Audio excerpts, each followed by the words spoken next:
আসসালামু আলাইকুম, welcome to Nordic turns. Barcelona Spain থেকে আলার আপনাদের সামনে নর্ডিক টার্নসের পক্ষ থেকে আপনাদের সবাইকে স্বাগতম। কিছু কোশ্চেন অ্যান্সার করবো। কোশ্চেনগুলো মনে হচ্ছে খুব গুরুত্বপূর্ণ। এই কোশ্চেনগুলো অ্যান্সার করা এখন খুব জরুরি। আমরা কোপেনহেগেনের উদ্দেশ্যে কিছুক্ষণের পরে রওনা দিব। সো আমি ভাবলাম যে এই কিছু মুহূর্তে আপনাদেরকে কিছু কোশ্চেন অ্যান্সার করি। প্রথম কোশ্চেন হচ্ছে যে পার্সোনাল নাম্বার নিয়ে একজন কোশ্চেন করেছেন যে পার্সোনাল নাম্বার পাওয়ার ক্ষেত্রে আপনারা পার্সোনাল নাম্বার পাওয়ার জন্য ডিপেন্ডেন্ট যদি আসে তাহলে অ্যাপ্লিকেশন করতে পারবেন কি না, বা কখন অ্যাপ্লিকেশন করতে পারবেন। আমি এর আগে পার্সোনাল নাম্বার নিয়ে কিছু ভিডিও বানিয়েছিলাম। পার্সোনাল নাম্বারটা অনেক পরের ব্যাপার। প্রথম কথা হচ্ছে যে পার্সোনাল নাম্বার পেতে গেলে আপনি সুইডেনে আসবেন, আসার পর আপনাকে পার্সোনাল নাম্বারের জন্য অ্যাপ্লিকেশন করতে হবে। সুইডেনের যেই কাউন্টিতে আপনি আসবেন বা যেই প্রভিন্সে আপনি আসবেন সেই প্রভিন্সে বা কাউন্টিতে আপনাকে পার্সোনাল নাম্বারের জন্য ট্যাক্স অফিসে অ্যাপ্লিকেশন করতে হবে। আপনার ডিপেন্ডেন্ট যদি 2 মাস পরে আসে, 3 মাস পরে আসে, 6 মাস পরে আসে, 1 বছর পরে আসে, সে আসার সাথে সাথে এখানে অ্যাপ্লিকেশন করতে পারবে। এটা ডিফিকাল্ট কিছু না। 1 বছরের কোর্সের উপরে যদি কোর্স হয়, অর্থাৎ আপনার ভিসার মেয়াদ যদি 1 বছরের উপরে থাকে, তাহলে আপনি অ্যাপ্লিকেশন করতে পারবেন। মানে আপনার ফ্যামিলিও অ্যাপ্লিকেশন করতে পারবে, ডিপেন্ডেন্ট অ্যাপ্লিকেশন করতে পারবে, আপনি অ্যাপ্লিক্যান্টও অ্যাপ্লিকেশন করতে পারবেন, পার্সোনাল নাম্বারও পেয়ে যাবেন। এটা হচ্ছে ফার্স্ট কথা। 2 নম্বর কথা হচ্ছে একজন বলেছেন যে লেট অ্যাপ্লিকেশনের ক্ষেত্রে স্কলারশিপ পাওয়া যায় কিনা। লেট অ্যাপ্লিকেশন হলে আপনি স্কলারশিপ পাবেন না। স্কলারশিপের জন্য যে ক্রাইটেরিয়া, সেটার ফার্স্ট ক্রাইটেরিয়া হচ্ছে লেট অ্যাপ্লিকেশন করা যাবে না। সব ডকুমেন্ট আপনাকে ঠিক সময়ের মতো ডেডলাইনের মধ্য দিয়ে পাঠাতে হবে। এখন এটা যদি ইন্টেনশনাল যদি না হয়, মানে আপনার ইন্টেনশনালি আপনি করেন নাই, আনইন্টেনশনালি আপনি করে ফেলছেন, বা ভুল তো কেউই ইন্টেনশনালি করে না, অবশ্যই ইন্টেনশনালি করে, কিন্তু এখানে ডেডলাইনটা মেনটেন করাটা অনেক জরুরি। কারণ ডেডলাইন মেনটেনের উপর অনেক কিছু ডিপেন্ড করে। আপনি যদি ডেডলাইন মেনটেন না করেন তাহলে আপনার লেট অ্যাপ্লিকেশন হবে। আপনি যদি পাঠানো মানে সব কিছু ডকুমেন্ট যদি ঠিকমতো পাঠানো, তারপরে যদি কোনো ডকুমেন্টস তারা মনে করে যে এই ডকুমেন্টসটা আমি স্যাটিসফাইড না, এই ডকুমেন্টসটা আমি আবার চাই, এরকম যদি তারা বলে, তাহলে আপনাকে সেটা আবার পাঠাইলে সেটা লেট অ্যাপ্লিকেশন হবে। অর্থাৎ মূলত ডেডলাইনের পরে আপনি যাই পাঠান না কেন, সেটা লেট অ্যাপ্লিকেশন হিসেবে গণ্য হবে।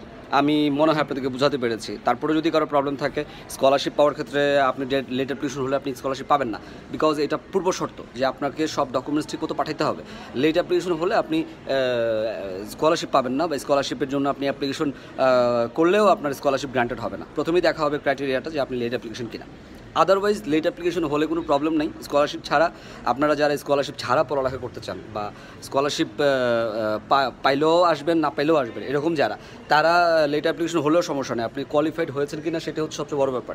কোয়ালিফাইড হলেই আপনি এর পরের ধাপ যেটা আছে, অর্থাৎ অ্যাডমিটেড হওয়ার যে চান্স, সেটা হয়তো বা আপনি মেনটেন করতে পারবেন। কিন্তু কোয়ালিফাইডে যদি না হন, আনকোয়ালিফাইড হওয়ার পরে আপনি আর কোয়ালিফিকেশন মানে অ্যাডমিশন হওয়ার আর কোনো চান্স নেই।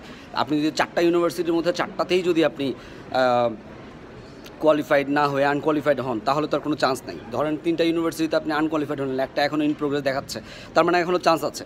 সো আনকোয়ালিফাইড হয়ে যাওয়ার পর আর কোনো চান্স নেই। কিন্তু কোয়ালিফাইড না হওয়া আগ পর্যন্ত, অর্থাৎ ইন প্রোগ্রেস থাকা আগ পর্যন্ত একটা সাবজেক্টও যদি থাকে, এটা তো ধরে নিতে হবে আপনি ওয়েটিং লিস্টে হলেও আসতে পারবেন। একজন কোশ্চেন করেছেন যে উনি 3-4টা সাবজেক্ট আছে, এখানে কোয়ালিফাইড হয়েছে, অ্যাডমিশন তো এখনও হয় নাই, বাট কোয়ালিফাইড হয়েছে, তার মানে সে চান্স পাওয়ার মতো আশা রাখছে। আর তার নরওয়েতেও হয়ে গেছে, নরওয়েতেও সে অফার লেটার অলরেডি পেয়ে গেছে। আমি নরওয়ে এবং সুইডেন নিয়ে কিছু ধারাবাহিক পর্ব রাখবো সামনে কম্পেয়ার করার জন্য। কিন্তু নরওয়েতে এমনিতে কোনো সমস্যা নেই, ফ্রি এডুকেশন, আপনার টাকা পয়সা নিয়ে টেনশন করতে হবে না, এডুকেশন ফ্রি। সেখানে গেলে আপনি অবশ্যই ভালো করতে পারবেন। নরওয়ে খুব ভালো একটা কান্ট্রি, সুন্দর একটা দেশ এবং ডেভেলপড কান্ট্রি, এবং সুইডেনের একেবারেই কাছে। সো একদম গোথেনবার্গ দিয়ে আপনি ডাইরেক্ট নরওয়ে চলে যেতে পারবেন, এরকম। সো আমি বলবো যে নরওয়েতে সব কিছু দিতেই ভালো, কিন্তু রেসিডেন্ট পারমিট পাওয়ার ক্ষেত্রে কিছু জটিলতা আছে। আপনার ডুয়েল সিটিজেনশিপ গ্র্যান্ট করে না, আপনার সাধারণত ওরা একটা সিটিজেনশিপ দেয়। সো আপনাকে সেক্ষেত্রে একটা সিটিজেনশিপ রাখতে হবে, একটা সিটিজেনশিপ বাদ দিয়ে দিতে হবে, এরকম কিছু জটিলতা আছে। কিন্তু আদারওয়াইজ নরওয়ে খুব ভালো একটা কান্ট্রি।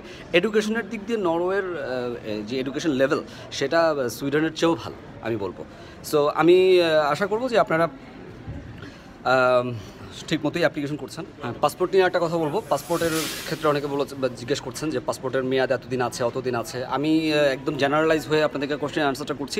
আপনারা ভিসার জন্য অ্যাপ্লিকেশন করবেন, তখন পাসপোর্টের মেয়াদ আপনি যতদিনের জন্য ভিসার অ্যাপ্লিকেশন করছেন, ধরেন আপনি 1 বছরের জন্য ভিসার অ্যাপ্লিকেশন করছেন, বা 13 মাসের জন্য করছেন, ঠিক 13 মাসের বা 13 মাস একেবারে কাটায় না হয়ে মিনিমাম মানে 14 থেকে 15 মাসের মতো একটা ভ্যালিডিটি আপনার পাসপোর্টের মধ্যে থাকতে হবে। পাসপোর্টের মধ্যে যদি আপনার 9 মাসের মতো ভ্যালিডিটি আছে আর আপনি ভিসার জন্য অ্যাপ্লিকেশন করেছেন হচ্ছে 13 মাসের জন্য, আপনার ওই 9 মাসের জন্যই আপনি ভিসা পাবেন। সেই জন্য আমি বলতেছি আপনাদেরকে যারা যারা পাসপোর্ট রিনিউ করার আছে তারা পাসপোর্ট রিনিউ করে রাখেন। 6 মাস আগে রিনিউ করতে হয়। 6 মাসের আগে যদি না করতে পারেন তাহলে আপনাকে ওই পাসপোর্ট দিয়ে অ্যাপ্লিকেশন করতে হবে, দেন আপনাকে পরে পাসপোর্ট চেঞ্জ করে নিতে হবে।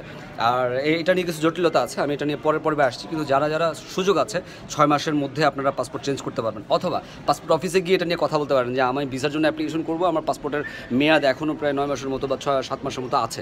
তাহলে সেই ক্ষেত্রে আমি 7 মাসের জন্য আমি কি এখন পাসপোর্ট রিনিউ করতে পারবো কি না, বা যদি আমি পাসপোর্ট রিনিউ করতে নাও পারি তাহলে আমার জন্য করণীয় কি, এটা নিয়ে আপনারা পাসপোর্ট অফিসে গিয়ে কথা বলতে পারেন।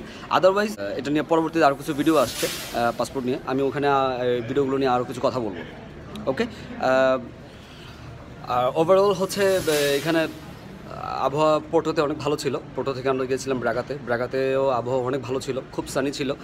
ব্রাগা থেকে আমি গিয়েছিলাম হচ্ছে বার্সেলোসে, ওখানেও অনেক ভালো ছিল।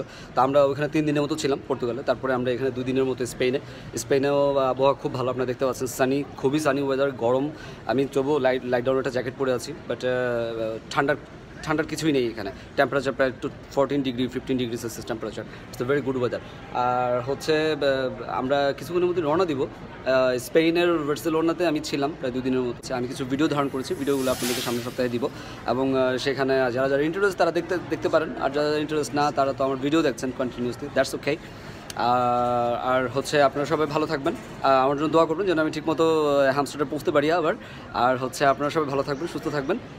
পরে আবার অন্য কোনো ধারাবাহিক পর্বে আমি আপনাদের সামনে আবার আসবো। আসসালামু আলাইকুম, আল্লাহ হাফেজ।